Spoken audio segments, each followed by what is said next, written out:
Salve a tutti, Luca Cadeddu, responsabile delle politiche energetiche per il Comune di Villagrande, consigliere,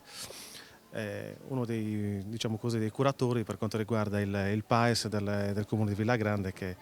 ha portato comunque a implementare tutta una serie di iniziative per quanto riguarda l'efficientamento energetico e la sensibilizzazione rispetto ai propri cittadini su un uso razionale dell'energia e una diminuzione dei consumi e quant'altro. Abbiamo portato alcune progettualità per quanto riguarda sia la produzione di energia elettrica negli istituti comunali, negli impianti sportivi, la produzione la sostituzione delle caldaie obsolete con quella biomassa, cercando di fare anche un rifornimento a chilometro zero dell'approvvigionamento, dell'alimentazione delle caldaie stesse. Quindi cerchiamo con tutta una serie di interventi, siamo ancora all'inizio, quindi comunque si cerca un attimino di sviluppare maggiormente tutti gli interventi in modo tale da ottenere, da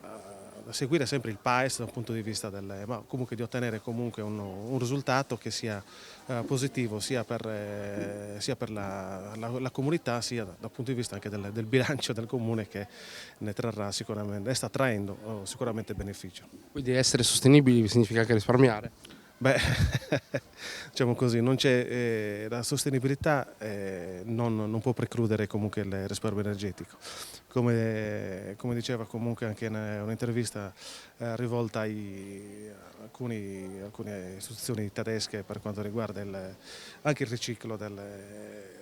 per loro comunque conviene. Se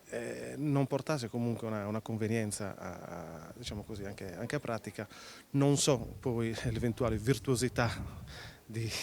teutonica come sarebbe poi andata a finire insomma.